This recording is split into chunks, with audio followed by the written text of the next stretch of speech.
tela cheia para nós. Tá me ouvindo?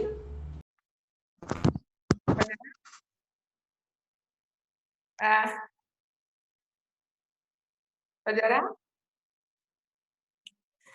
Santo Deus de amor, de paz e de bondade, te louvamos, querido, pelo teu cuidado nas nossas vidas, principalmente nesses momentos difíceis que nós estamos vivendo. O Senhor tem sido misericordioso, tem sido cuidadoso, cuidadoso. Te agradecemos, ó Deus, por isso. Quero te agradecer, ó Deus, pela oportunidade que o Senhor tem nos dado de nos encontrar virtualmente, ó Deus, para poder continuar com a palavra, para poder continuar em comunhão com os nossos irmãos, meu Pai. Quero te agradecer pelo dia de hoje, para que o Senhor possa fixar a tua palavra nos nossos corações. Ser, pois, conosco, em nome de Jesus. Amém. Glória a Deus. Nós vamos cantar o hino 162 do cantor cristão, Vigiar e Orar. Deixa eu botar aqui a... clica aqui. Nesses dois aqui. Nesses dois aqui. Clica. Sim.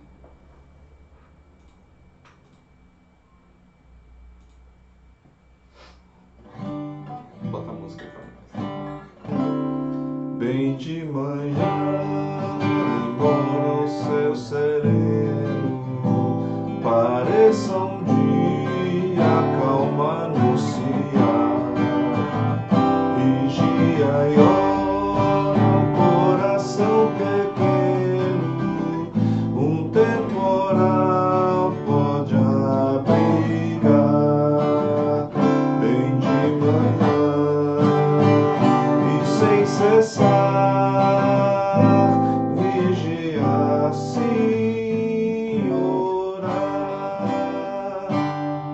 Ao meio-dia, quando os sons da terra abafam mais de Deus a voz de amor, recorre à oração, evita a guerra e goza a paz com o Senhor.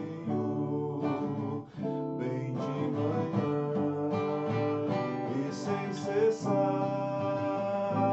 vigiar sim orar.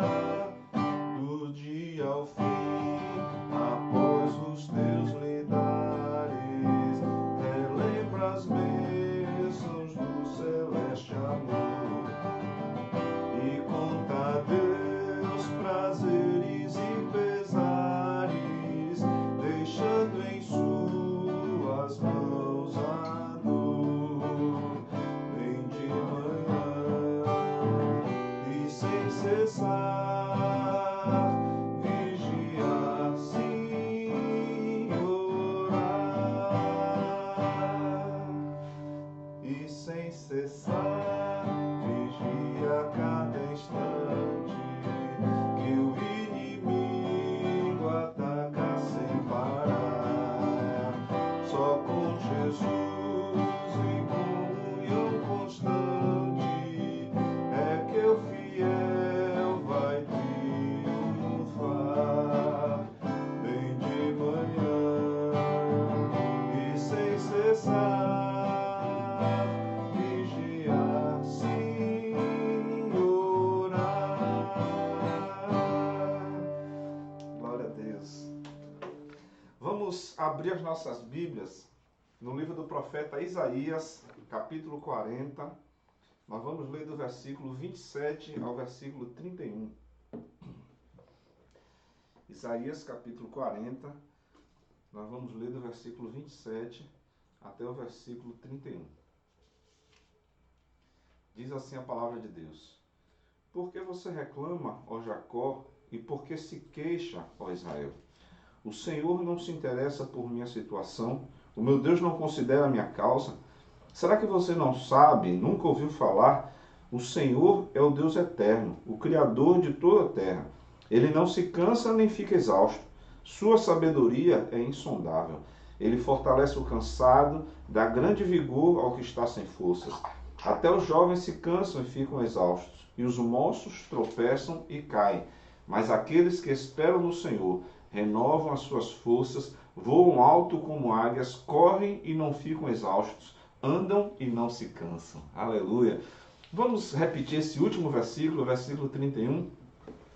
Mas aqueles que esperam no Senhor renovam as suas forças, voam bem alto como águias, correm e não ficam exaustos, andam e não se cansam. Aleluia! Que essa palavra se cumpra em nossas vidas, que essa palavra se torne real em nós, né? Nesse tempo tão especial, que nós possamos viver realmente essa verdade do Senhor. É um tempo de nós confiarmos em Deus, termos a nossa esperança no Senhor, porque Ele nos dá, Ele renova as nossas forças, Ele nos dá vigor, Ele nos sustém com o seu braço forte. Por isso nós podemos descansar e confiar nele. Hoje é um dia especial. Nós começamos a nossa campanha de missões mundiais. Cadê a nossa promotora de missões? Já está ali a postos. Nós vamos ouvir a palavra da nossa promotora e na sequência nós vamos cantar o nosso hino de missões. Primeiro a promotora lá, viu, meu? Espera aí que meu cortou aqui a face de Rose. Nós queremos ver. Isso, pronto. Rose está de volta aqui entre nós. Abre o seu microfone, Rose. Espera aí que meu vai abrir aqui para você. Pronto? Pronto, estamos ouvindo bem. Bom dia, paz, irmãos. Bom dia. Então vamos retornar, né, a nossa campanha. Tinha iniciado e deu uma parada aí. Nosso tema, transforme o mundo com a alegria de Jesus.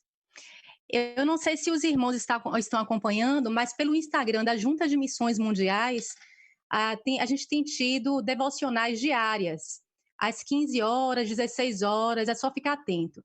E tem sido muito interessante, porque tem sido apresentado testemunhos de vários missionários nossos espalhados, né, no mundo. Então, quem estiver aí livre nesse horário de 15 e 16 horas, só é dar uma olhada lá no Instagram da Junta de Missões Mundiais. E o pastor João Marcos também tem feito lives às 19 horas, segunda, quarta e sexta, cultos mesmo, né, e lives também com a presença de alguns missionários, para a gente estar se atualizando, né, no que diz respeito ao que está sendo feito, né, em toda a parte do mundo. A nossa divisa, eu gostaria que os irmãos abrissem a Bíblia lá em Filipenses 4, 4 e 5, porque a nossa divisa diz assim: alegre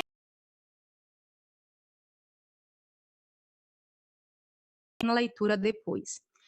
Alegrem-se sempre no Senhor. Novamente direi, alegrem-se. Seja a amabilidade de vocês conhecida por todos. Perto está o Senhor. Mas eu gostaria que os irmãos dessem continuidade aí na leitura, Filipenses 4, versículo 6, que é a continuidade da nossa divisa.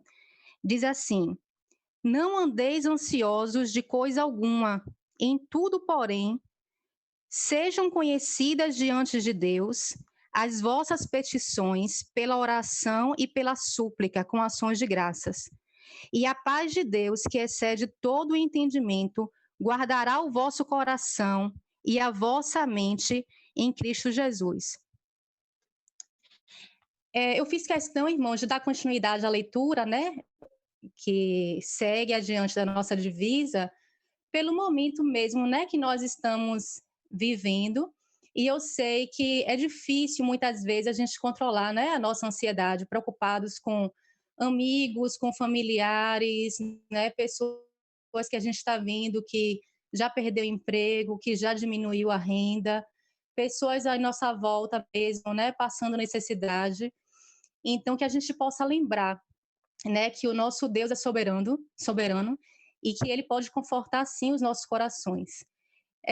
Quando o pastor me chamou para dar continuidade à campanha, né, eu fiquei meio sem saber, né, quais as estratégias que a gente ia utilizar para continuar arrecadando, porque na igreja a gente sempre faz os momentos, né, de cantina, e a gente faz um artesanato, a gente faz alguma coisa e sempre tem alguma forma de a gente arrecadar verba para manter, né, contribuir com os nossos missionários. E realmente, dessa forma, a gente, em isolamento social, a gente não tem como fazer esses movimentos para arrecadar dinheiro. Então, o momento hoje é de pedir mesmo oração aos irmãos. E me ajudem a pensar em estratégias, porque eu não consegui ainda pensar em nenhuma forma de a gente conseguir arrecadar. Então, na live de ontem foi com o pastor Fernando, pastor que está lá na Itália, né, ele pedindo oração também, porque a esposa dele é enfermeira, né, e a gente sabe que a Itália é um dos países mais atingidos. Então, eu queria pedir oração pelas estratégias para a gente continuar mantendo os nossos missionários, pelo pastor Fernando e sua esposa, que está lá na Itália, e ele falando, né, que ele continua fazendo agora, é o momento que, na verdade, está conseguindo expandir mais a palavra de Deus, porque antes ele ficava dentro do núcleo dele na igreja, e agora ele está participando mais de lives no Facebook, no Instagram, e a palavra de Deus tem sido divulgada, né, em vários lugares que antes não estava sendo alcançado. Outra coisa aqui, lembrar de agradecer, né? Porque eu louvo a Deus pela nossa igreja, pela IBAV. Eu vi que o pastor postou lá a contribuição, né, das igrejas da nossa região. E a IBAV estava lá, né? A nossa contribuição. E é como eu vi também em um dos vídeos da campanha de missões, que a obra missionária é como se fosse uma grande colcha mesmo de retalhos. Né? E eu pude ver lá estampado o nosso retalho, o retalho da IBAV, como contribuição.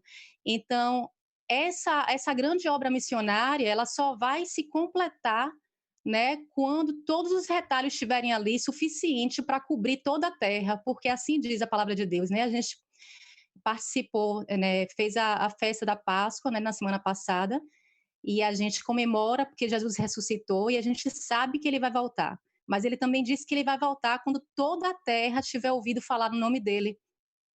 Então, quando toda essa colcha de retalhos, né, for suficiente para cobrir toda a terra e chegar a palavra de Deus a todos os povos, aí sim ele vai voltar. Então, por isso que a gente tem que se sentir mesmo privilegiados de estar participando dessa grande colcha, dessa obra missionária. Então, louvo a Deus pela IBAV, né, que a gente tem essa visão missionária e que a gente possa continuar. Se a gente ainda não tem uma estratégia para a gente arrecadar mais, né, o que estiver ao nosso alcance, a gente pode sim estar depositando, fazendo um depósito mesmo, identificando lá, né, que é para missões aquele valor. E a Junta de Missões Mundiais estendeu o período da campanha justamente pela dificuldade, né, que sabe que está sendo difícil a gente fazer, né, esse movimento. Mas a gente não pode esquecer que os nossos missionários, eles estão lá e provavelmente em situação bem mais difícil, né, do que quando eles deixaram sua terra natal, estão lá sozinhos, né, e nesse momento tão difícil, né, na vida deles. Então, que Deus possa sustentar. Eu gostaria de pedir a oração agora, pastor, para orar pelos nossos missionários e para nos ajudar como igreja a pensar em alguma estratégia que a gente possa conseguir arrecadar mais verbas aí para missões mundiais. Obrigada, pastor. Pelo seu empenho. E eu estava aqui pensando, rapaz, hein, Rose, quem sabe num desses domingos aí de campanha, a gente sorteia entre cada família um país para todo mundo assistir o culto caracterizado com as roupas de um país. Oh, vai ser legal. Né? Aqui vai ser o Japão. Eita. Gostei da ideia. Pois é, a gente assistir, né, caracterizado, já que a gente não pode fazer muita coisa, né? Nós vamos pensar em coisas aí que a gente possa participar juntos. Irmão Jonas está na área, seja bem-vindo, homem de Deus. Glória a Deus por sua vida. Então nós vamos ver o clipe de missões mundiais, mais uma vez. A gente tem colocado sempre no começo do culto, né, nosso clipe, mas hoje eu deixei para colocar no meio, porque teríamos a palavra da nossa promotora de missões. E agora nós vamos mais uma vez ter contato com a nossa música de missões mundiais. Solta aí, meu. Deixa eu... 2 minutinhos. Um minutinho só aí. Tá na área de trabalho. Não, eu tô achando, sabe?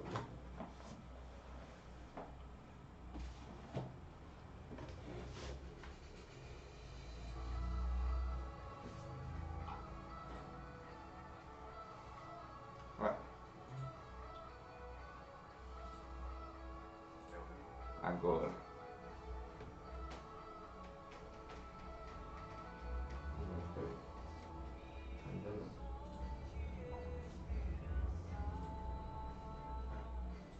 Foi.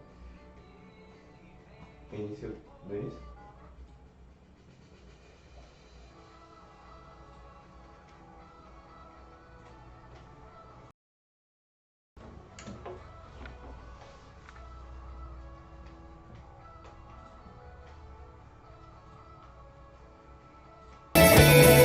Posso ouvir um som de esperança. Ele vem de um povo redimido. Reinos e nações um dia ouvirão a voz de quem quer transformar o mundo. E essa voz me inspira em seu amor. Me abraça com tua graça e me faz dizer: viver pra mim é Cristo e nele vou permanecer. Levar ao mundo a alegria que me faz viver. E assim eu vou seguir até que a terra se alegre em ti, Jesus. Se alegre em ti.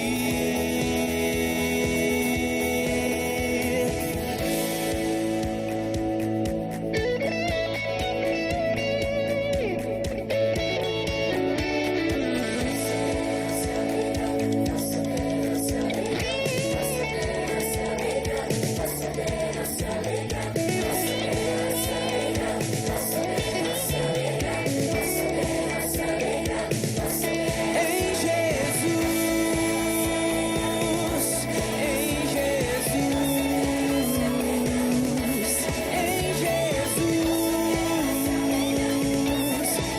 Jesus, em Jesus, em Jesus.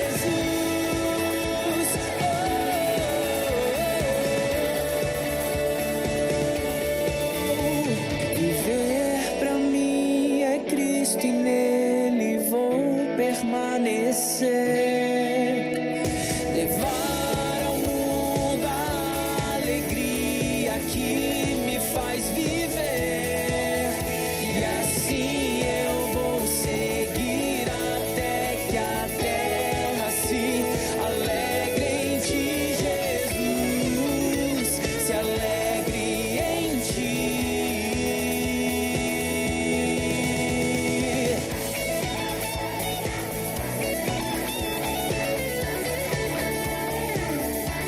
Em Jesus, em Jesus.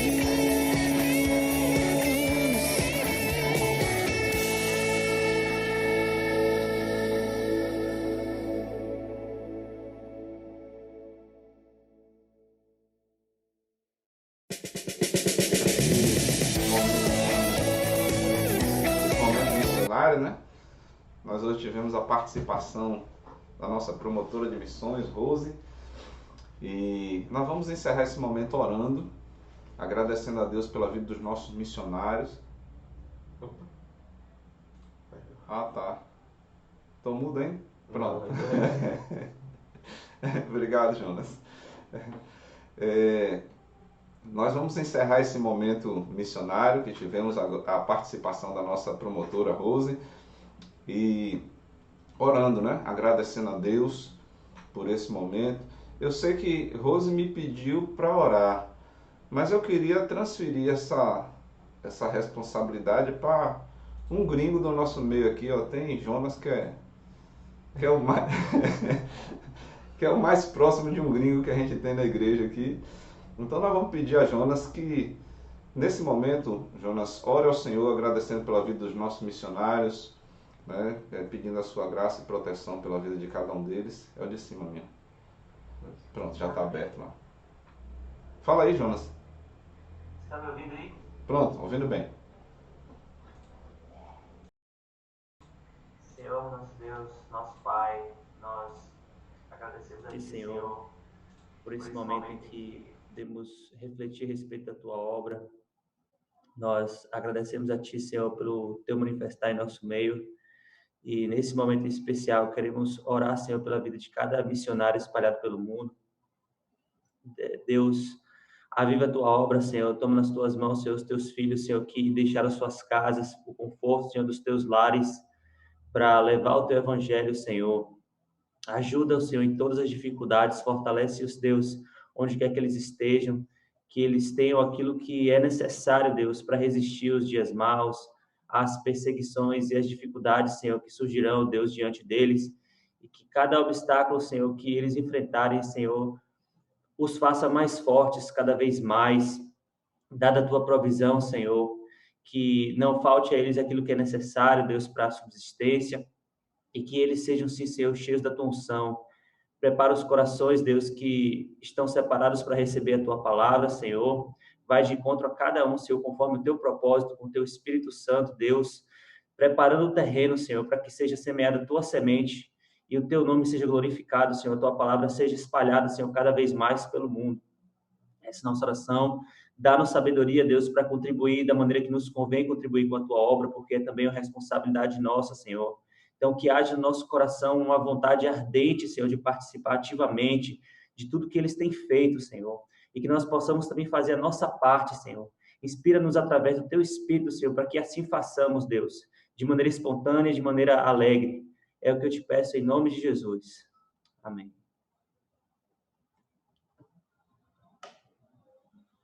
Separado ali mais umas duas músicas, mas nós vamos cantar só uma, porque eu quero passar a palavra para o Sr. Yuji logo cedo, para ele poder desenvolver bastante aí sua aula. Vamos cantar Casa de Bênção. Nós vamos profetizar, né? Nesse tempo de isolamento social, que a nossa casa é um lugar de bênção, um lugar de manifestação do poder de Deus.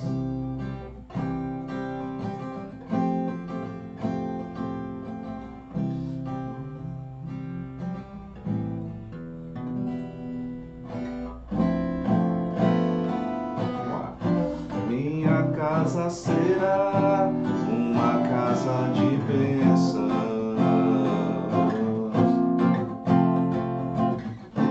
Minha casa será um pedaço do céu. Nela estarão reunidos adoradores que só exaltam ao Deus verdadeiro e fiel.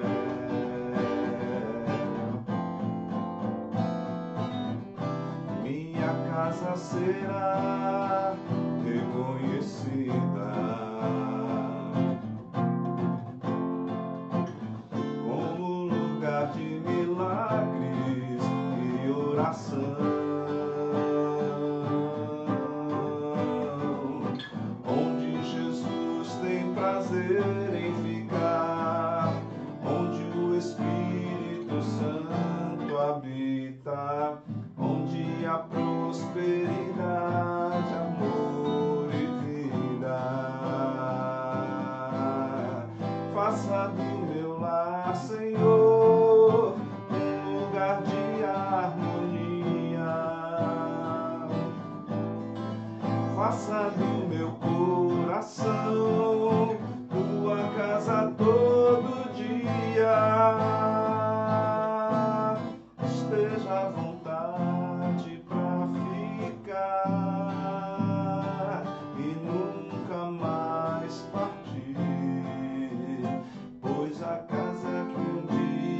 te recebeu, nunca mais saberá viver sem ti. Faça do meu lar, faça do meu lar, Senhor, um lugar de harmonia. Faça do meu coração tua casa todo dia. Esteja à vontade pra ficar e nunca mais partir, pois a casa que um dia te recebeu nunca mais saberá viver sem ti. Pois a casa que um dia te recebeu nunca mais saberá viver sem ti. Aleluia. Que essa seja uma realidade em nossas vidas, que a nossa casa seja sempre um lugar de oração e de manifestação do poder de Deus. Eu quero agradecer a presença de Marieuze, que está aqui conosco, o pessoal que está nos acompanhando pelo Facebook também, tem Vadinho, tem Késia, que o Senhor continue nos abençoando poderosamente. Eu gostaria de, sem mais delongas, passar a palavra ali para Yuji, que vai nos trazer a palavra de hoje pela manhã. Seja bem-vindo, homem de Deus. Fez até a barba, o negócio hoje. Obrigado, pastor.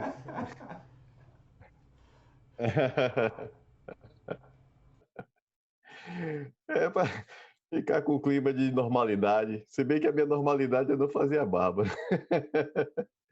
Mas para fugir um pouco da rotina do cativeiro aqui. Tá todo mundo me ouvindo bem? Tá com um delayzinho aqui, mas tudo bem. Bom dia a todos. Bom dia, irmãos. Bom dia, irmãs. Hoje a gente vai... Tá aprendendo, né, pastor? Hoje a gente vai avançar, estamos avançando, né? Chegamos hoje no nosso 8º título. Deixa eu ver quantos são aqui no total, acho que são 19. São 19 títulos na nossa declaração doutrinária. Nós estamos chegando aqui na 8ª. Hoje nós vamos falar sobre igreja, né? Semana passada nós falamos sobre o reino de Deus. Nós falamos que para nós batistas, né, há uma distinção entre igreja e reino de Deus. Vimos que o reino de Deus ele é eterno. Ele tem início, né, na criação de todas as coisas, mas a sua fase de anunciação começa desde Gênesis, mas a sua fase de implantação começa com a chegada de Cristo.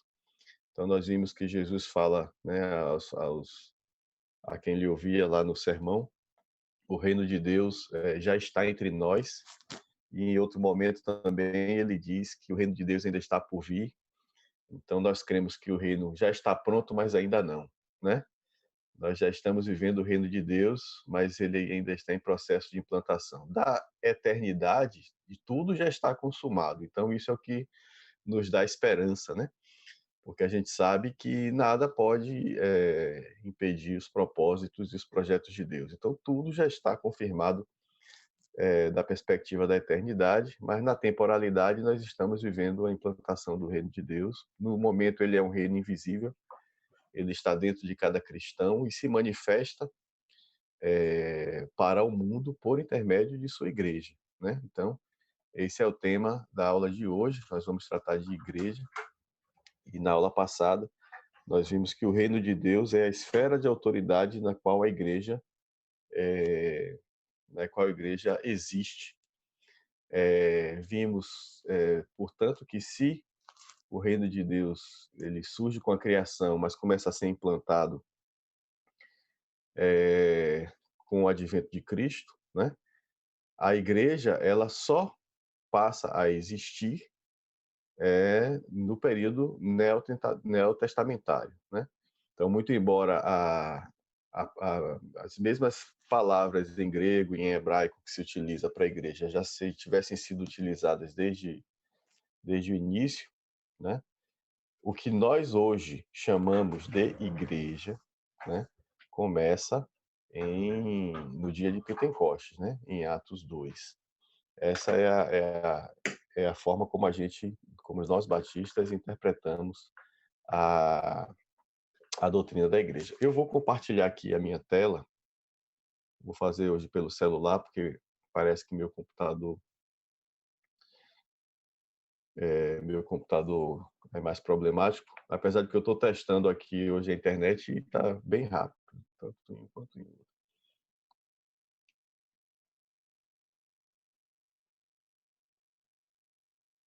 O que foi que aconteceu aqui, meu?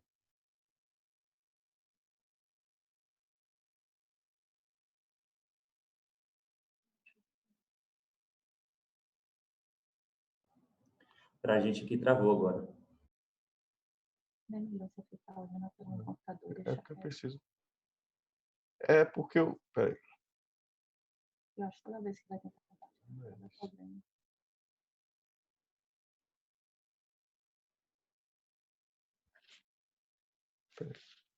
Peraí que eu tô perdido aqui, viu? Eu não sei o que aconteceu aqui, não. Mil, me ajude. Eu acho que da próxima vez o Mil tem que ficar aqui com a gente. Mil, acho que da próxima vez eu vou passar os slides para você. É porque agora eu não sei nem como voltar para o Zoom aqui. Cadê o... Peraí. Voltei? Pronto, voltei. Ó, vou compartilhar aqui. Compartilhar a tela, não é isso? Iniciar. Tá. Agora eu acho que foi. Deixa eu vir agora aqui.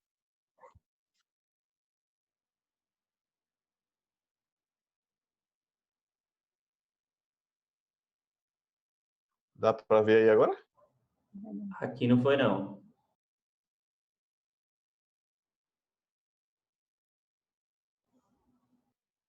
Peraí que eu tenho que começar do começo.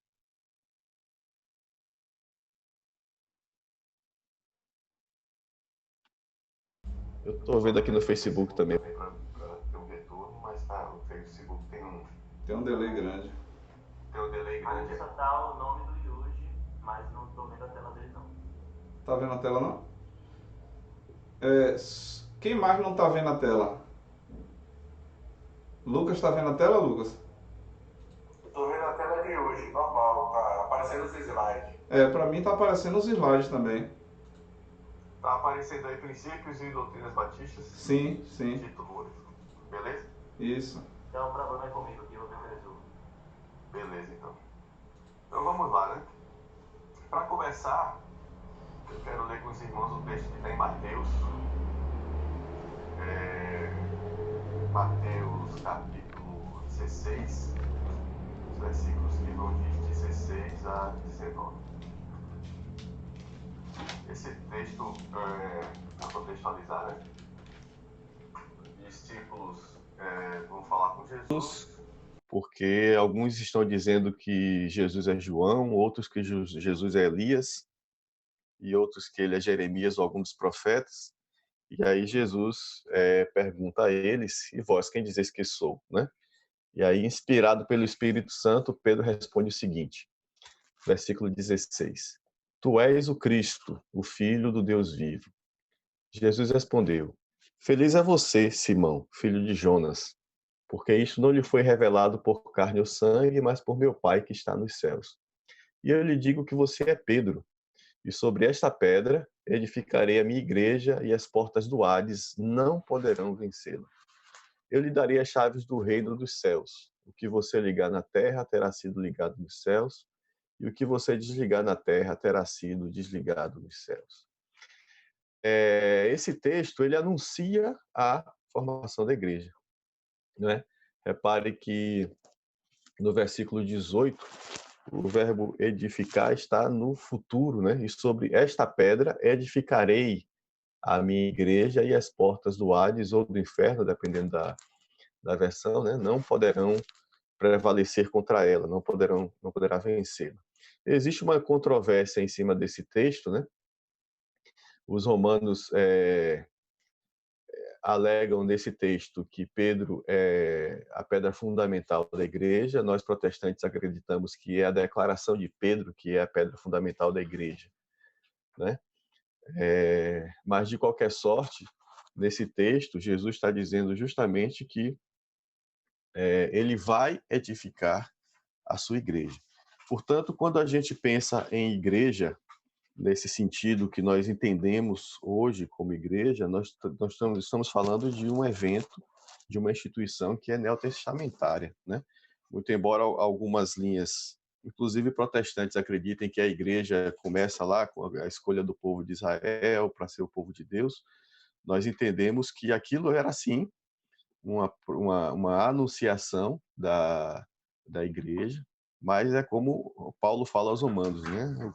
Os eventos da lei, né? Da época da lei, são sombras daquilo que viriam. De modo que a gente acredita, de fato, que a igreja surge, né? Em Atos 2, com a descida do Espírito Santo. Nessa tela aí, a gente tem duas imagens, né? De como a igreja primitiva provavelmente se reunia, né? Na imagem superior, a gente vê aí alguém lendo uma carta, com algumas pessoas reunidas, do que provavelmente seja uma sala, né, da casa de alguém, uma sala grande, portanto, alguém que tinha um pouco mais de condição. E abaixo é uma obra de arte famosa chamada Atos dos Apóstolos, né? E também provavelmente se refere aí ao que está escrito em Atos, em que dizia que diariamente a igreja, diariamente ou regularmente, né, a igreja se reunia no pórtico, né? E aí provavelmente é Pedro pregando para a igreja. Então, uma coisa também que a gente entende hoje é que a igreja é a comunidade de cristãos, né? Então, não existe igreja individual. Eu sou igreja, mas eu sou igreja porque faço parte do corpo, né? Eu não sou igreja sozinho. Não se pode ser cristão sozinho. Paulo, inclusive, escreve, se eu não me engano, aos Colossenses, né, incentivando os irmãos a continuarem a congregar, porque é assim que os cristãos fazem, segundo ele, né? A igreja obviamente não é o centro do cristianismo, porque o centro do cristianismo é Cristo, mas a igreja é a instituição visível em que através da qual o cristianismo atua no mundo, né? De modo que, ao contrário do que muita gente prega hoje, né? Cristo sim, igreja não. Ser cristão é, antes de qualquer coisa, crer em Cristo, se arrepender dos seus pecados, ser regenerado, mas também é fazer parte de uma comunidade de fé. E é essa comunidade de fé que a gente vai estudar hoje. A palavra igreja, ela deriva do grego eclesia. Eu acho que não tem esse acento aí como está como tá no slide. E eclesia, ao pé da letra, significa chamar para fora. Mas a gente precisa ter cuidado, né, quando a gente usa a etimologia da palavra sem critério, né? Por que eu estou falando isso? Porque muita gente usa essa palavra eclesia como chamar para fora, dando a ideia de que ser cristão não é estar dentro de quatro paredes, não é fazer parte especificamente de uma comunidade. Ser cristão é estar atuando no mundo, propagando o evangelho de Cristo. Muito embora os cristãos de fato tenham sido chamados para fora do reino das trevas, né? Eles foram transportados para dentro do reino de Deus, né? Então, portanto, usar eclesia, né, no seu sentido literal, na sua origem etimológica, para argumentar de que a igreja não é necessariamente uma comunidade, mas é cada cristão individual, isso não tem fundamento. Por quê?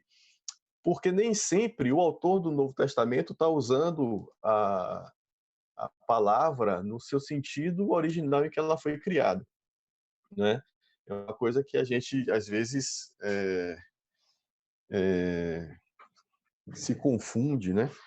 A gente pensa, às vezes, muito na etimologia, de onde veio aquela palavra, e muitas vezes se esquece do sentido que ela é usada. Tem muita palavra que a gente tem na nossa língua hoje, que se você for olhar na etimologia, na origem dela, ela vem de uma tem uma origem específica, mas o significado dessa palavra hoje é completamente diferente. Numa das outras EBDs que a gente fez ao vivo, né, presencial, uma das últimas, eu estava falando sobre a palavra bastante, né? Eu pego muito no pé dos meus alunos. Bastante ainda, né, na língua formal, ainda significa suficiente, né? Mas porque vem de basta, né? Mas no colóquio, no dia a dia, é cada vez mais comum as pessoas usarem a palavra bastante no sentido de muito. Ora, se é muito, não é bastante, mas ultrapassou o que era bastante. Então, com o passar do tempo, eu não duvido que os próprios dicionários, daqui a algumas décadas, mudem o significado da palavra bastante. Então, a gente precisa entender não apenas a etimologia, que é importante, é claro, mas a gente precisa entender também o significado dessa palavra no contexto em que ela estava sendo usada. E o que a gente percebe no Novo Testamento é que a palavra eclesia é sempre usada no sentido de assembleia, no sentido de reunião, né? Então, desde antes do Velho Testamento, a eclesia já era usada nesse sentido, né? De convocação. Então, é um termo que vem usado desde o Antigo Testamento grego, né, na tradução do Antigo Testamento do hebraico para o grego, e sempre, né, do contexto, ela está se referindo à Assembleia. Né? E há um evento específico, né, em que a palavra, na tradução grega do Velho Testamento é usado, que é a Assembleia do Sinai, né? Que é quando Israel recebe a lei. E lá, para a congregação que se reuniu naquele local, se usa a palavra eclesia. Então, quando a gente lê a palavra eclesia no Novo Testamento, a gente está falando disso. A gente não está falando do sair para fora. Esse sair para fora tem origem justamente de que quando você convocava as pessoas para uma reunião, essas pessoas saíam de suas casas e se reuniam em praça pública, né? E é isso que é a igreja, é uma assembleia. Tem um artigo interessante publicado pelo Ministério Fiel, eu deixei aqui embaixo, e acho que eu vou até passar depois, viu, pastor, esses slides para mim botar no Facebook, ou em algum lugar que as pessoas possam acessar. Tem o endereçozinho aqui em que Robert Cara, ele fala sobre isso, né? E é interessante que ele diz o seguinte, né? No Novo Testamento, embora deixa eu ver se eu acho que semelhantemente no inglês, né, ele falando da origem das palavras, que às vezes não a etimologia diz uma coisa, mas o significado dessa palavra dentro do contexto é completamente diferente. Então, no finalzinho da citação, ele diz o seguinte: semelhantemente no inglês moderno, a palavra butterfly, que é a borboleta, é claramente composta de duas palavras, né? Butter, que é manteiga, e fly, que é mosca. Então, se você tentar entender o que é uma borboleta, né, o que é uma butterfly, a partir da etimologia, você não vai ter a menor ideia do que, de fato, essa palavra quer dizer. Né? Então, quando a gente lê o Novo Testamento, né, A gente precisa justamente da ajuda de pessoas que sabem um pouco mais do que a gente, que já estudaram, né, que têm conhecimento disso, para que a gente possa ter uma compreensão mais precisa, né, com a ajuda do Espírito Santo daquilo que, que nos foi revelado por intermédio da palavra. Então, igreja, né, ou eclesia, no final das contas, o que a gente entende pelo que está no Novo Testamento é que ela quer dizer assembleia, portanto, reunião, né? Como eu estava falando, a gente entende que a origem da igreja é neotestamentária, né? E entendemos que ela é inaugurada, né, com a descida do Espírito Santo. O reino de Deus é instalado quando Jesus Cristo começa a anunciar o reino, né? Então, no início do seu ministério, o reino é chegado entre nós, né? Ele vinha sendo anunciado há muito tempo, mas ele chega em nós com o ministério, com o início do ministério de Cristo. Já a igreja, ela começa em Atos 2. Eu vou ler com os irmãos Atos 2, do versículo 1 até o versículo 12. E diz o seguinte: chegando o dia de Pentecoste, estavam todos reunidos num só lugar. De repente veio do céu um som, como de um vento muito forte, e encheu toda a casa na qual estavam sentados. E viram que parecia línguas de fogo, que se separaram e pousaram sobre cada um deles. Todos ficaram cheios do Espírito Santo e começaram a falar outras línguas, conforme o Espírito os capacitava. Havia em Jerusalém judeus, tementes a Deus, vindos de todas as nações do mundo. Ouvindo-se este som, ajuntou-se uma multidão que ficou perplexa, pois cada um os ouvia falar em sua própria língua. Atônitos e maravilhados, eles perguntavam: acaso não são galileus todos esses homens que estão falando? Então, como os ouvimos, cada um de nós em nossa própria língua materna. Partos, medos e elamitas, habitantes da Mesopotâmia, Judéia e Capadócia, Ponto e da província da Ásia, Frígia e Panfilha, Egito e das partes da Líbia, próximas a Cirene, visitantes vindos de Roma, tanto judeus como convertidos ao judaísmo, cretenses e árabes, nós os ouvimos declarar as maravilhas de Deus em nossa própria língua. Atônitos e perplexos, todos perguntavam uns aos outros: que significa isto? No final desse capítulo,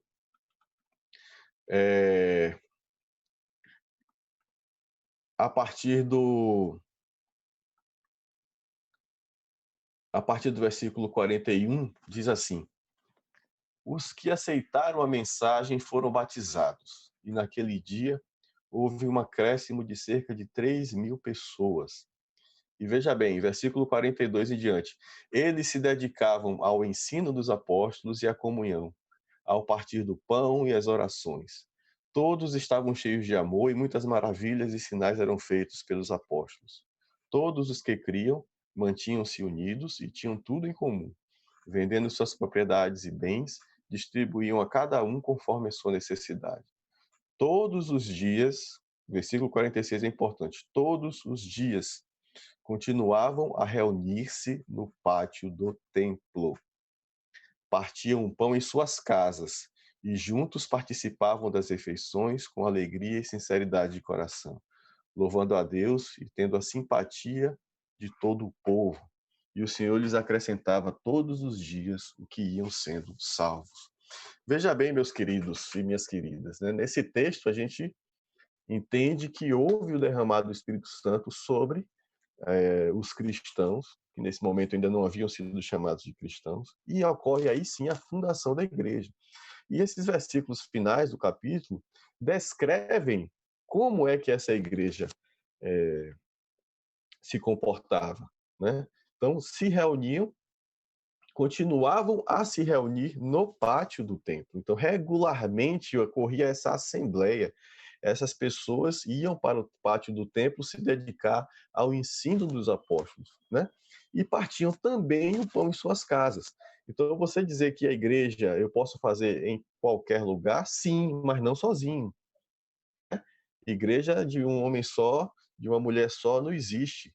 Não existe Cristo sim, igreja não. Se Cristo sim, então você faz parte da igreja e precisa comungar, né? Precisa estar em comunhão com os irmãos, porque isso não só é um mandamento, como é importante, né?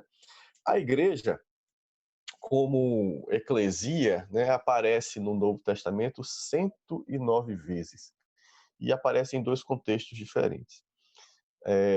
Em 14 vezes, a palavra eclesia é usada no sentido de igreja universal ou igreja católica.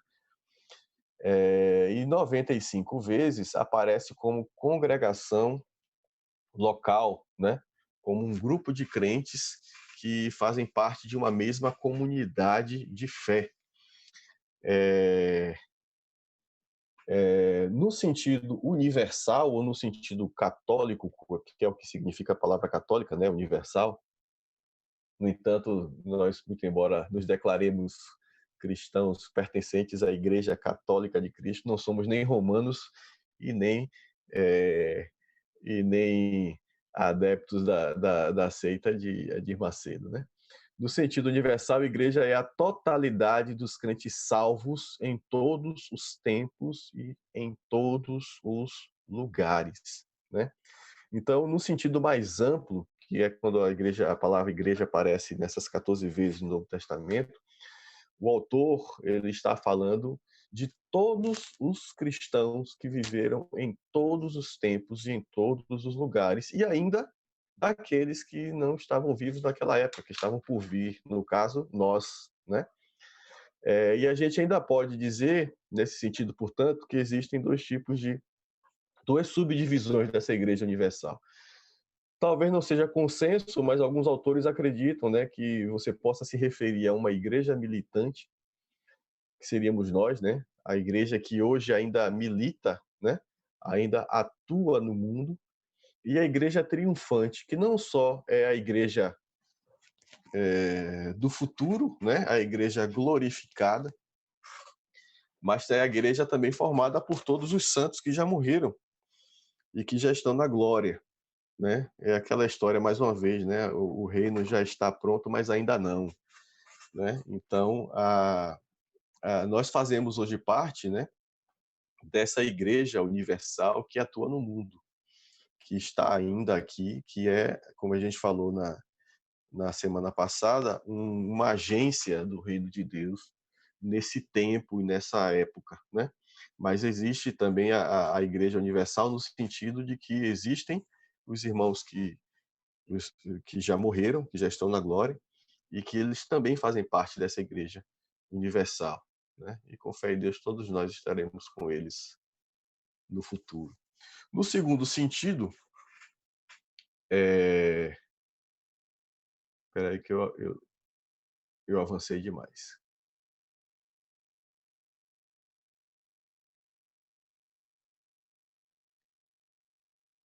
Eu acho que eu esqueci de colocar aqui eu esqueci de colocar um slide, mas a gente resolve. No segundo sentido, a igreja é a igreja local. O que seria a igreja local? E aí eu vou agora pescar da nossa declaração doutrinária, né? Primeiro ponto, né, a Igreja Universal. Então, segundo a nossa declaração doutrinária, título 8 da Convenção Batista Brasileira, a igreja, no sentido universal, né, é a reunião universal dos remidos de todos os tempos, estabelecida por Jesus Cristo e sobre ele edificado, constituindo-se o corpo espiritual do Senhor, do qual ele mesmo é a cabeça. Foi isso que a gente acabou de falar, né? Que são as 14 vezes em que a palavra eclesia é usada no Novo Testamento no sentido universal. Nas outras 95 vezes, a igreja tem o sentido de uma congregação local de pessoas regeneradas e batizadas após a profissão de fé. E está ancorada na realidade histórica em que essas pessoas estão inseridas, né? Esse comentáriozinho é do autor do nosso livro, e é importante ele falar isso, né? Porque a igreja, ela muda com o passar do tempo, não em seus fundamentos, né? A gente já falou isso em outras aulas da EBD. Os nossos fundamentos, os nossos princípios são inegociáveis, né? Mas a forma com que nós agimos no mundo, isso precisa ser atualizado. Uma prova disso é que hoje nós estamos reunidos mesmo sem estar juntos, né? Então, esse momento é um momento histórico importante e a igreja local, a igreja temporal, que é essa igreja da qual nós fazemos parte nesse momento, está se adaptando a esse momento histórico, está se adaptando a essa realidade, né? Agora, a base não muda, continua sendo uma congregação local, portanto definida. Talvez o local aí não seja necessariamente um sítio físico, pode ser um IP, né? Mas é uma congregação local, né? De pessoas regeneradas e batizadas após a sua pública profissão de fé. Então nós entendemos que igreja, antes de qualquer coisa, são pessoas, né? Mas são pessoas que individualmente declararam a sua fé em Cristo e foram regeneradas pela ação do Espírito Santo em suas vidas, né? Que receberam a graça de Deus mediante a fé, né? A igreja tem alguns propósitos, né? Há um motivo pelo qual Cristo fundou e cuida de sua igreja até hoje. O mais importante de todos eles é prestar culto a Deus, né? Então, o grande propósito de nós nos reunirmos em comunidade é cumprir o papel que Deus tinha designado desde o início de todas as coisas para a humanidade, que é adorá-lo. Foi para isso que nós fomos criados. Com a queda, isso se perdeu. O homem deixou de adorar a Deus e passou a adorar a si mesmo, né? Com a redenção, com o advento de Cristo e a redenção que ele provoca na humanidade, esse sentido original, esse propósito original foi restabelecido. E é primordialmente para isso que a igreja se reúne, né? Para que a gente vai todo dia à igreja? Para que a gente, ou regularmente à igreja, ao templo, né? A gente vai para adorar a Deus. Essa é a função primordial de todo ser humano, principalmente daqueles que foram regenerados pelo Espírito Santo. Outra razão para a igreja se reunir é cumprir as ordenanças de Jesus. Então, Jesus Cristo diz, né, na última ceia, né, não comereis desse pão, nem bebereis desse cálice, até que o meu reino venha. Mas ele também diz, né, fazer isso em memória de mim. Ou seja, depois que o reino vem, a gente tem por obrigação fazer isso. Não, no caso do ponto de vista batista, né, eu não digo nem protestante, mas principalmente do ponto de vista batista, nós não entendemos que existam ainda eventos, objetos ou instituições sacramentadas, né? Nós não cremos nos sacramentos, nós cremos nas ordenanças, né? Qual é a diferença entre um sacramento e uma ordenança, né? O sacramento, ou o cumprimento do sacramento, está especificamente associado ao processo salvífico, né? Por exemplo, o Catecismo da Igreja Católica ensina que a graça de Deus, né, é intermediada com a Igreja por meio dos sacramentos, né? Então, participar da Eucaristia, por exemplo, é um item obrigatório no processo salvífico, porque a salvação virá por meio da Eucaristia, por meio do casamento, né, por meio do crisma. Nós não cremos, né, que instituições, que objetos ou que rituais, né, tenham o poder de intermediar a graça de Deus com a igreja, né? Nós cremos que o sacrifício de Jesus Cristo é suficiente, né? Suficiente significa que não preciso de mais nada, né? Estamos salvos pela fé, pela graça, mediante a fé. Agora, por que nós obedecemos a Deus? Obedecemos por amor, né? Obedecemos porque queremos fazer a vontade daquele que nos amou primeiro. E é por isso que nós cumprimos o que nós chamamos de ordenanças. Então, se Jesus diz, fazer isso em memória de mim, né? Então nós fazemos em memória dele, por amor a ele, não porque nós cremos que ao fazer aquilo nós estaremos mais próximos do céu, né? Então, o batismo, para nós, por exemplo, nós somos batistas, né? Mas o batismo para nós não é um sacramento, é uma ordenança. Nós batizamos porque é uma ordem de Cristo. Agora, a gente precisa entender, né, que tudo o que Cristo nos ordena tem um significado.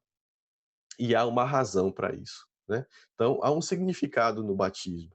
Então, a gente não só batiza porque foi uma ordem, mas porque essa ordem estabelece um processo didático, né? Há um significado por trás dessa ordem. Nós não só celebramos a ceia porque foi uma ordem, mas celebramos também porque há um processo didático também por trás da celebração da ceia do Senhor, da Santa Ceia, né? Então, nós, como igreja, nos reunimos também para cumprir as ordenanças de Jesus. Terceiro ponto, nós estamos vendo aqui, ouvimos, né, eles, né, versículo 42 de Atos 2, eles se dedicavam ao ensino dos apóstolos e à comunhão, né? Então, nós nos reunimos como igreja para fortalecimento e edificação mútua. Nós nos reunimos como igreja para edificação um do outro, né? Para a comunhão nos fortalece, né? Nos anima, né? O que está fraco é amparado pelo que está forte. O que tem necessidade tem sua necessidade suprida pelo que tem fartura, né?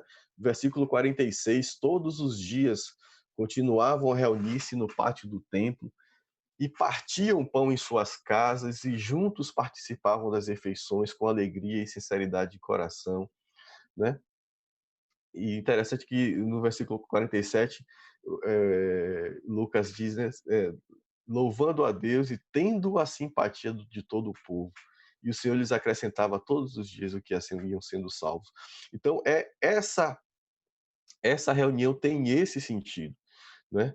De comunhão, de edificação mútua e de ensino. O Espírito Santo distribui dons ao povo dentro da igreja. E não dá os mesmos dons a todo mundo, justamente porque é na diversidade, né? É na diversidade que a igreja cresce. Então, quem tem o dom de cantar, canta. Quem tem o dom de ensinar, ensina. Quem tem o dom de pregar, de pastorear, de cuidar dos pobres e das viúvas, né? Que pregue, que pastoreie, que cuide dos pobres e das viúvas, que sirva, né? Cada um tem uma vocação espiritual que foi dada pelo Espírito Santo, né? E Paulo ainda diz, busquem os melhores dons. E o que é que Paulo chama de melhores dons lá em 1 Coríntios? Os melhores dons são aqueles dons que servem para edificação do corpo, edificação da comunidade. É bom falar em línguas? Paulo diz, eu gostaria que todos falassem, mas eu preferia que vocês profetizassem. Porque quem fala em línguas, se não interpreta, só está edificando a si mesmo. Mas quem profetiza está edificando toda a igreja, né? Então, nós nos reunimos em igreja também para estudar a palavra, né?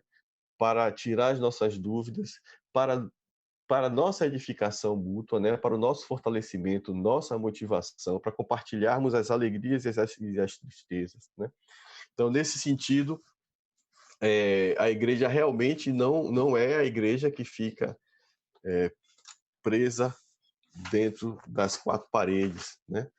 Mas naquele sentido de que a igreja está no templo, mas também está nas casas. E é bom quando lá da igreja a gente faz nosso junta-panela, né? Termina o culto e continua lá compartilhando, comungando, né? E por fim, uma das ordenanças de Cristo está lá no finalzinho dos evangelhos, né? Como embaixador eu decorei Mateus 28, 19 e 20, né? Portanto, ide fazer discípulos em todas as nações, batizando em nome do Pai, do Filho e do Espírito Santo, ensinando a guardar tudo o que eu vos tenho ordenado. E eis que estou convosco todos os dias até a consumação dos séculos. Então, uma das ordenanças em particular é discipular, fazer discípulos, propagar o evangelho. E essa é uma das razões pela qual a igreja existe, né? Uma das razões pela qual a igreja se reúne para propagar o evangelho. A gente vive, ou pelo menos eu vivi numa época, né, em que a gente se dividia os sermões, né?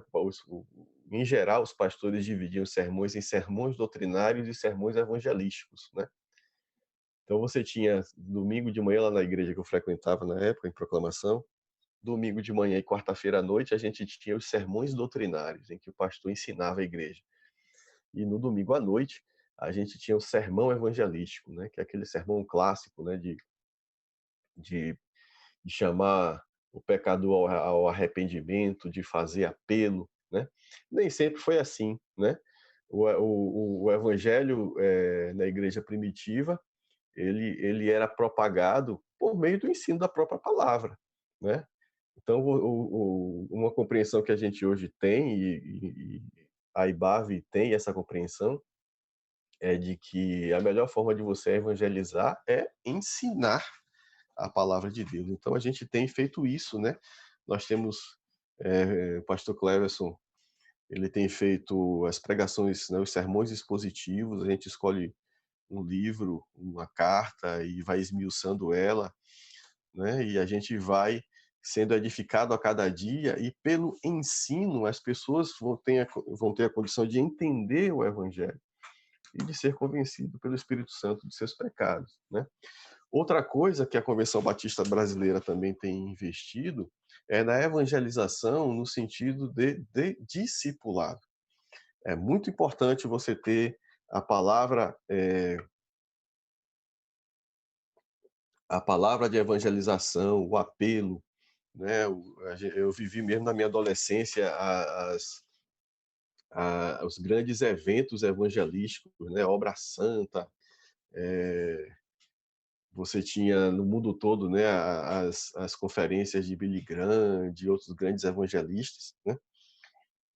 Mas a gente vê a parábola, não, né? O evento dos 10 leprosos, né? Que foram curados, e dos 10 apenas um volta, né? E se dispõe a ser discípulo de Cristo.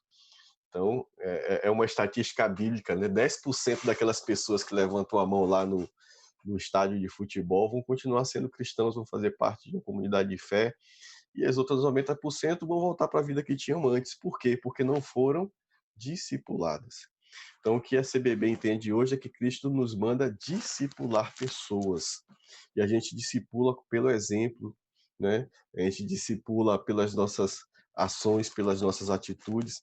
A última igreja que eu fiz parte, antes de vir para Margosa, a Igreja Batista da Graça, tem não sei como é que se chama hoje, né?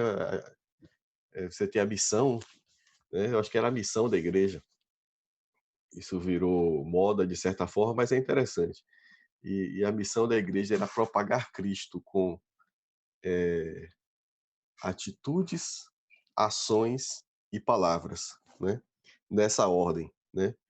Qual é a diferença em atitudes e ações? Ação é algo que você faz no momento específico. Isso é importante, né? Claudinha tem o trabalho lá com os meninos da Oasis, as crianças da Oasis. Isso é uma ação, né? E é extremamente importante. É uma ação que anuncia o rei.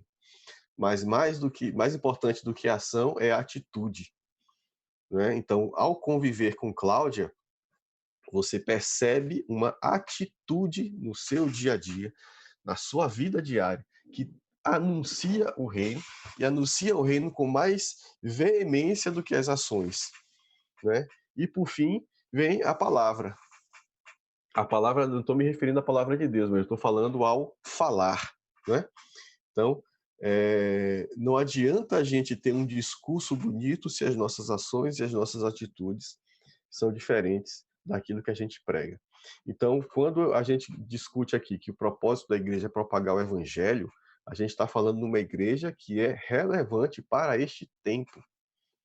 Não só naquilo que fala, mas naquilo que faz e na forma como os cristãos que fazem parte dessa igreja vivem, né? Para terminar, né? Para terminar não, ainda tem mais uns 2 slides aqui, eu acho. Quem faz parte dessa igreja, né? Tem aqui uma citação de algum negócio que eu li na internet, que eu não me lembro mais de quem foi. As pessoas não se reúnem na igreja. Isso é importante. É a igreja que se reúne em um lugar. E nesse sentido, a gente está falando da igreja local, né? E é importante dizer, né? Não existe uma igreja universal, né? Que esteja tomando conta de todos os cristãos que simultaneamente vivem hoje no reino dos céus. Quem faz isso é Cristo, como cabeça, e a igreja universal, que é seu corpo. A igreja age no mundo por intermédio das igrejas locais. E isso é extremamente bíblico, né? Se você for ler as cartas de Paulo, as cartas de João, né, o próprio livro de Apocalipse, o livro da Revelação, você vê que as cartas são enviadas para igrejas, né? E muitas vezes, eu até separei aqui um texto em Romanos 16, eu já ia esquecendo de falar isso. Eu esqueci de marcar.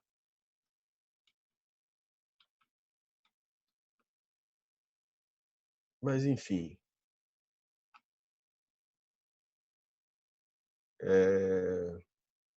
Romanos 16:1, né? Paulo fala: recomendo-lhes nossa irmã Febe, serva da igreja em Cencreia. Né? Então, Febe fazia parte de uma igreja local específica que ficava em Cencreia. No versículo 5, no versículo 4, né, Paulo ainda fala: sou grato a eles, não apenas eu, mas todas as igrejas dos gentios, né? Então, no mundo gentil, né, o mundo helênico, grego, romano, cada comunidade era uma igreja local, né? Então, nesse sentido, a igreja, as pessoas não se reúnem na igreja. São essas igrejas, né, que se reúnem em algum lugar. Então, como igreja, nós, né, da IBARV, nos reunimos na nossa sede, que é o que nós chamamos de templo, né? Então, ali não é a Igreja Batista Água Viva, ali é o templo da Igreja Batista Água Viva. A igreja somos nós. E, portanto, quem são essas pessoas que são a igreja, né? Que fazem parte da igreja? São todos aqueles que Deus chama através de sua palavra. Repare que palavra aí está com letra maiúscula. Portanto, nós não estamos só falando da palavra do evangelho, como da palavra em pessoa, ou seja, de Cristo, né? Cristo nos chama individualmente. Cristo nos chama e Cristo nos regenera, né? Então, a igreja é formada por pessoas regeneradas, ou seja, aquelas que tiveram a sua matriz pecaminosa destruída e uma nova matriz santificada pelo Espírito Santo foi construída no sentido espiritual. E por intermédio do Espírito Santo, essas pessoas são convencidas de seus pecados e, por consequência disso, respondem com arrependimento. Veja como isso é importante. Só pode fazer parte da igreja ou de uma igreja quem se arrepende. C.S. Lewis tem uma frase que é extremamente importante no livro Cristianismo Puro e Simples. O cristianismo não tem nada a falar para quem não acha que não tem nada do que se arrepender. Então, o cristianismo não é sobre como eu sou bom, o cristianismo é sobre como eu sou mal, né? Então, a consequência óbvia de você ser regenerado e redimido por Cristo é o arrependimento, porque você vai reconhecer que levou uma vida de pecado, e principalmente que é pecador e precisa da graça de Deus, porque você não tem como se salvar, né, sozinho, né? Obviamente que o arrependimento não é a mesma coisa que remorso, né? Não, os teólogos concordam que Judas não se arrependeu de ter traído Cristo, mas ele sentiu remorso por causa daquilo, né? O arrependimento implica em mudança de atitude e não em ficar remoendo o passado, né? Se martirizando por aquilo que fez. O martírio, quem sofreu foi Cristo. O que a gente tem que fazer é responder a esse chamado de Cristo com arrependimento. E isso é a marca daquele que faz parte da igreja.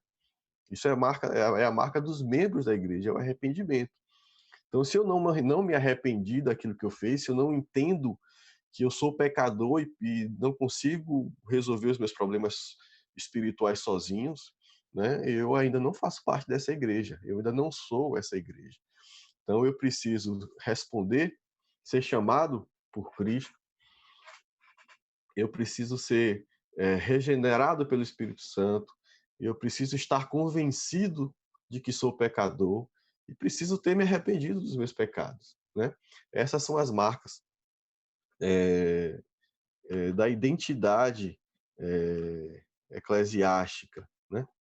Da identidade daqueles que são a Igreja de Cristo. E eu quero concluir da seguinte forma, né? Eu falei que a igreja, obviamente, não é o centro do cristianismo, porque o centro do cristianismo é Cristo, deve ser assim. Mas a igreja é a instituição mais importante dentro do cristianismo, né? Porque é a igreja que vai permitir com que o cristianismo seja visto no mundo, seja pela ação conjunta dos cristãos como instituição física, temporal, né? Por exemplo, a Igreja Batista Água Viva tem um CNPJ, inclusive, né? Tem um estatuto, tem um regimento interno, né? Tem uma diretoria, tem um conselho fiscal, tem uma assembleia de membros que é soberana. Então, essa instituição atua na temporalidade, mas também tem Rose, que está aqui do meu lado, tem Jonas, né?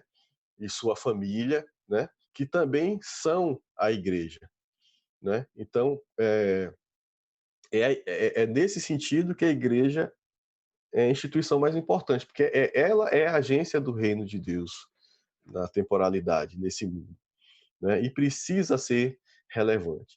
E essa relevância, inclusive, é observada nos nossos princípios. Nós estudamos os princípios batistas, inclusive, antes de estudar especificamente as doutrinas, e dos 8 princípios, 6 estão diretamente relacionados com a igreja.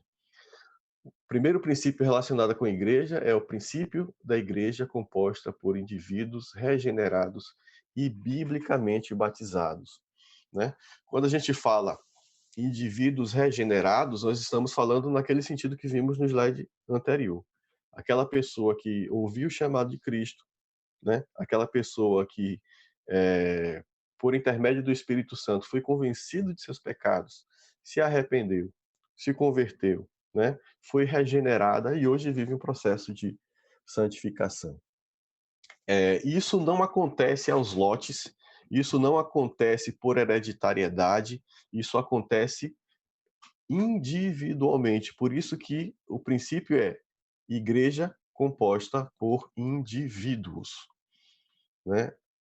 Unidade e diversidade. Nós somos um como corpo, mas dentro do corpo, cada órgão exerce a sua função. E cada órgão tem as suas próprias características. Então, como cristãos, fazemos parte de uma igreja, mas não fazemos parte por atacado. A igreja é formada por pessoas, né? Segundo princípio da igreja como comunidade local. Nós não acreditamos que seja bíblico a estrutura de governo a estrutura de governo, esqueci a palavra, aristocrática, né? Em que você tem um imperador no topo da cadeia, você tem a nobreza, que a gente costuma, dentro da perspectiva religiosa, chamar de clero, e você tem os plebeus, que são os fiéis. Nós não acreditamos nessa estrutura hierarquizada, aristocrática. Não acreditamos também na estrutura presbiteriana, né, em que você tem conselhos de presbíteros que regem um conjunto de igrejas. Muito pelo contrário, nós acreditamos que o que está escrito no Novo Testamento, em Atos, e o que deixa transparecer nas cartas de Paulo e dos outros evangelistas, é que as igrejas, muito embora todas fizessem parte de uma igreja universal, eram igrejas locais, com administração própria, específica, né? Então, nós defendemos a igreja como comunidade local, e, nesse sentido, independente, né? Cada igreja se organiza de acordo com a sua realidade, tem a sua própria, os seus próprios líderes, né? Cada igreja tem o seu pastor, né? E nós inclusive nem adotamos a figura do bispo, né? Que seria o pastor dos pastores, né? Muito embora reconhecemos que o bispo seja uma vocação prevista no Novo Testamento, né? Mas ao invés de um sistema episcopal universal, nós usamos o sistema, entre aspas, episcopal colaborativo, né? As igrejas batistas são colaboradoras entre si. Então, nós nos reunimos em convenções, em associações, mas cada igreja batista é independente e livre, inclusive, para aderir ou não a uma determinada convenção ou uma determinada associação. Terceiro princípio, para a gente, a igreja tem que estar obrigatoriamente separada do Estado. A gente não acredita numa igreja que está submetida ao Estado, né? E nem acredita numa igreja que submete de forma nociva o Estado às suas deliberações. A gente acredita, justamente por causa, depois a gente vai falar sobre competência do indivíduo e liberdade de consciência, a gente acredita que as pessoas têm que estar livres para decidir ou não fazer parte da igreja. Quando a igreja se apossa do Estado, esse direito ou essa liberdade é cerceada, né? E, obviamente, a igreja deixa de ser composta por pessoas arrependidas e biblicamente batizadas e passa a ser composta por pessoas que foram obrigadas a fazer parte dessa comunidade. E isso subverte completamente o sentido de igreja que a gente está discutindo aqui. Então, da mesma forma que a gente não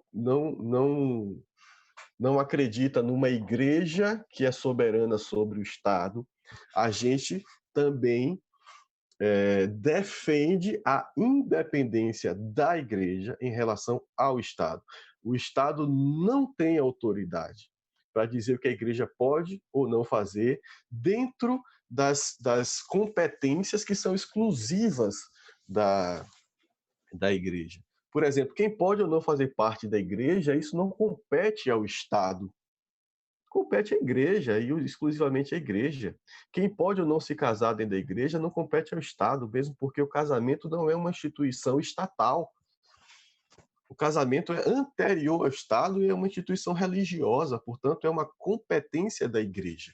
O Estado ele pode legislar sobre a vida das pessoas, ele pode normatizar até um contrato de união civil, como existe, né? Hoje a gente se casa no civil e no religioso, né? Muito embora o casamento de fato seja o religioso, o que a gente faz quando assina o casamento civil é assinar um contrato normatizado por uma lei, né? E nesse contrato está especificando quais são os direitos de cada pessoa que faz parte dessa instituição pública, civil, que a gente convencionou chamar de casamento por herança religiosa, né? A união civil a gente chama de casamento por herança religiosa, mas o casamento em si é uma instituição religiosa e tem um significado importante para o cristianismo, inclusive quando Cristo e os evangelistas se referem a Jesus como cabeça, marido, e a igreja como corpo, esposa, né? Outro princípio, liberdade religiosa e de consciência. Então, a gente só admite nas nossas igrejas, ou como irmãos nossos, aqueles que liberalmente, espontaneamente e individualmente aceitaram Cristo como Senhor e, sobretudo, como Salvador de suas vidas, né? A gente não impõe, por exemplo, que alguém que não é cristão, né, creia e se comporte como cristão. Isso não quer dizer que a gente não vai denunciar o pecado, muito pelo contrário. A gente precisa continuar denunciando o pecado, mas a gente precisa ter consciência de que o cristianismo não pode ser imposto e a consciência de ninguém pode ser adulterada. Eu poderia comentar rapidamente? Jonas, eu estou estourado, mas eu vou conceder a você essa gentileza. Obrigado. Então, é importantíssimo esse princípio aqui da igreja separada do Estado, né? Ainda mais em tempos como os tempos que nós vivemos agora, em que a gente vê tantos líderes religiosos tentando vincular essa imagem do cristianismo com bandeiras políticas, né? E, para mim, isso é muito esclarecedor, até porque, pelo bombardeamento constante que a gente sofre das informações, a gente acaba até, de maneira inconsciente, digamos, absorvendo algumas dessas ideias, né? E eu, em determinado momento, até pensava em um Estado cristão e coisa do tipo, né? Mas muito interessante esse princípio, né? Dentro aí daquilo que os batistas creem, da separação igreja, a separação igreja e Estado, né? Bem, para mim foi bem interessante ouvir a respeito disso. É isso mesmo, Jonas. É um dos princípios que a gente defende, inclusive desde a nossa fundação, principalmente porque nós sofremos a perseguição do Estado como Igreja Batista, né? Os nossos pioneiros, né, John Smith, Thomas, o Thomas, inclusive, ele, inclusive, morreu na prisão, né, porque ele não aceitava a imposição da Igreja da Inglaterra. Ele era inglês, como John Smith, né? E o fato também é o seguinte, né? Quem bate esquece, né? Quem apanha não se esquece nunca. Eu ouvia isso quando era criança, mas parece que a gente apanhou e se esqueceu, porque a gente viveu como igreja, como instituição, momentos de perseguição religiosa, inclusive no Brasil, quando o protestantismo começa a se afirmar no final do século XIX. Nós chegamos ao Brasil, a primeira igreja batista brasileira, né, com cultos em português, foi fundada em Salvador em 1882. Então, a igreja foi muito perseguida, né? E o que hoje a gente vê é que a gente esqueceu isso e deixa de ser perseguido, né? E passa a ser perseguidor. Então, o sonho do oprimido é virar opressor. É o que a gente está, de certa forma, algumas correntes evangélicas pregam, né? De você querer dominar tudo. E não é assim que funciona. Porque, justamente, quem convence o homem do pecado, da justiça e do juízo é o Espírito Santo. Não é o Estado que, por decreto, diz que você vai ser cristão ou não. E é isso que a gente defende. No final das contas, a gente não quer ter a nossa liberdade cerceada. E como a gente não quer ter a nossa liberdade cerceada, a gente defende que a liberdade de todo mundo é preciosa, né? Se eu não quero deixar de pregar publicamente a minha fé, eu não posso impedir que outras pessoas façam isso. E é por isso que tem o terceiro princípio aqui, né? O quarto, nesse caso, dos que a gente está discutindo, que é a liberdade religiosa e a liberdade de consciência. A gente não pode adulterar a consciência de ninguém, né? E isso já aconteceu na história da igreja cristã, de forma geral, e trouxe danos terríveis à igreja. né? A igreja começa a fugir do seu propósito, começa a sair da linha apostólica, justamente quando ela começa a impor a fé às outras pessoas, e como as outras pessoas não se convertiam verdadeiramente, genuinamente, você acabava tendo o que a gente chama de sincretismo, né?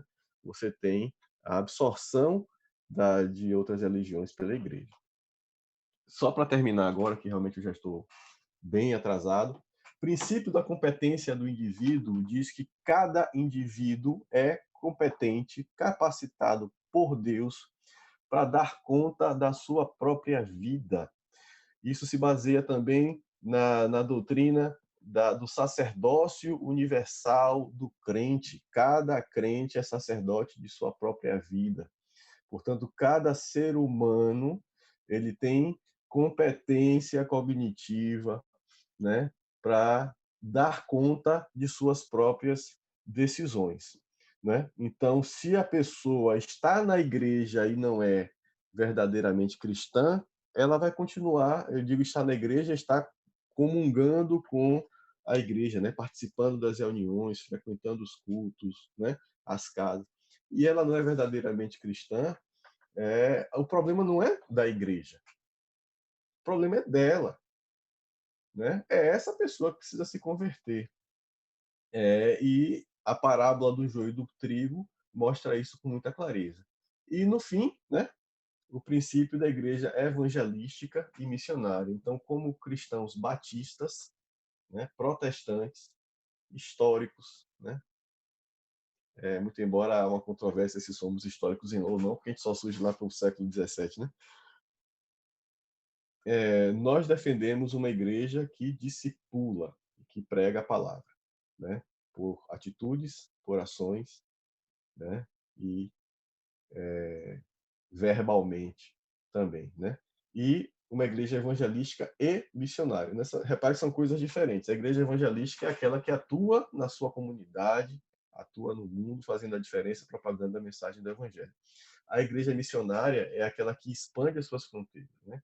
É aquela que vai e financia pessoas que vão a lugares em que o evangelho ainda não foi propagado, né? Nós, como batistas brasileiros, somos frutos dessa visão evangelística e missionária, né, dos batistas norte-americanos, mais especificamente da Junta de Richmond, que ainda no século XIX, 1876, né, apoiou os irmãos lá de Santa Bárbara do Oeste, que formaram a primeira igreja batista no Brasil e depois financiaram os nossos missionários, né, o casal Begbie, o casal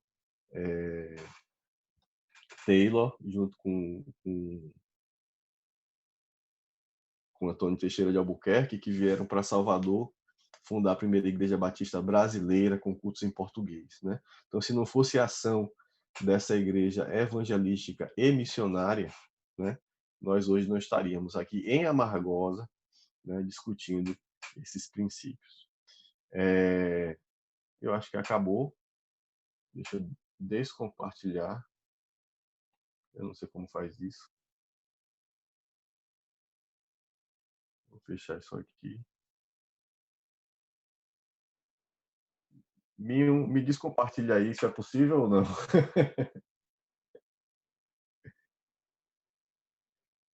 Pronto. Aqui, interromper compartilhamento. Descompartilhei. Então, meio apressadamente a gente terminou assim, mas hoje a gente concluiu o que eu considero um bloco, né, que é Reino de Deus e Igreja.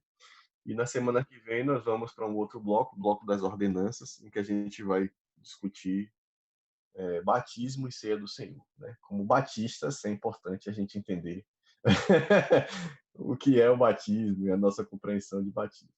Então, passo a palavra de volta aí para o reverendo. Né? Atrasamos, mas terminamos. Tá dentro do esperado. Louvamos a Deus pela vida de hoje, que tem sido instrumento de Deus aí para nos abençoar de forma poderosa nesses dias. Que o Senhor continue trabalhando poderosamente na vida desse homem de Deus, para ele continuar sendo esse instrumento usado. O tema hoje que nós estudamos foi igreja. Então, nós vamos encerrar nosso culto. Declaramos que somos Igreja de Cristo reunidas. E hoje usou um termo interessante, reunidas no IP, né? Através de um IP. Somos tua igreja reunida aqui, embaixadores do teu reino, reino de amor, de Cristo, Rei dos Reis, recebemos autoridade, estamos acima de principados e poder, nós declaramos Jesus, tu és Senhor da Bahia e do Brasil. Nós declaramos Jesus, tu és Senhor da Amargosa e do Brasil. Do começo, somos tua igreja reunida aqui, embaixadores do teu reino, reino de amor, de Cristo, Rei dos Reis, recebemos autoridade, estamos acima de principados e poder, nós declaramos Jesus, tu és Senhor de Bahia e do Brasil. Nós declaramos Jesus, tu és Senhor de Amargosa e do Brasil. A ti a honra, passa em mim, a ti a glória, a ti o domínio, majestade e louvor, a ti a honra, a ti a glória, a ti o domínio, majestade e louvor. Vamos repetir essa parte?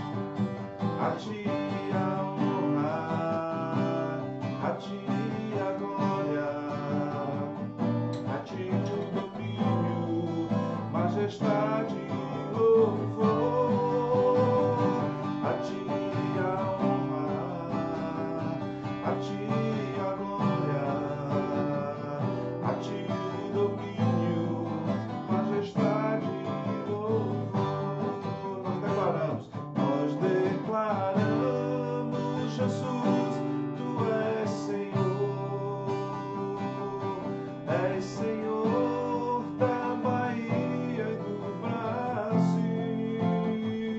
Nós declaramos Jesus, tu és Senhor da Amargosa e do Brasil. Vamos repetir?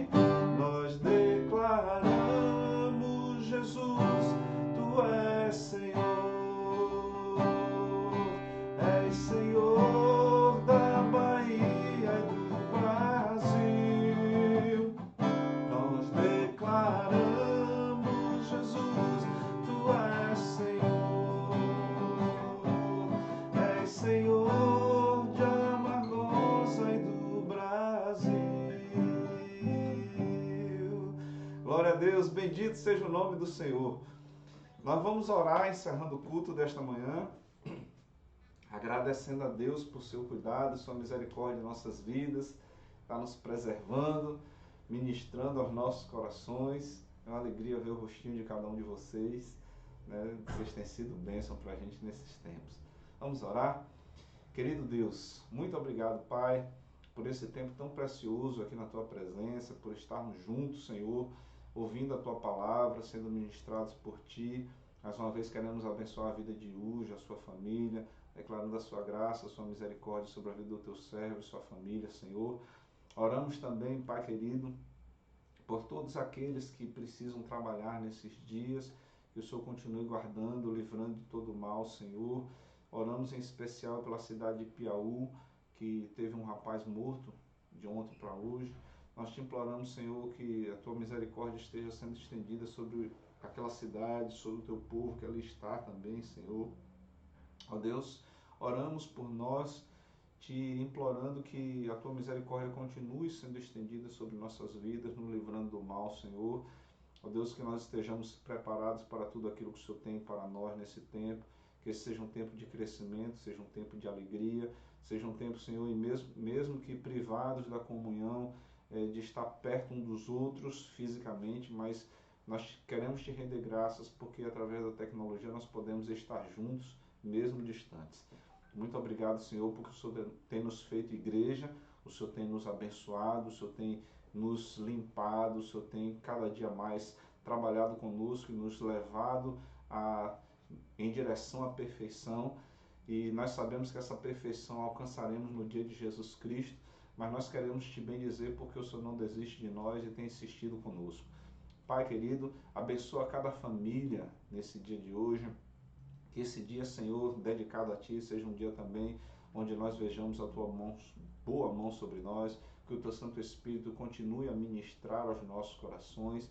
Te imploramos, Senhor, nos prepara para o culto de logo mais à noite, que seja um tempo também, Senhor, de manifestação do Teu poder e da Tua graça em nossos lares e em nossas vidas. Te bendizemos porque Tu és Deus e não há outro além de Ti. Bendito, exaltado e glorificado seja o Teu nome para sempre.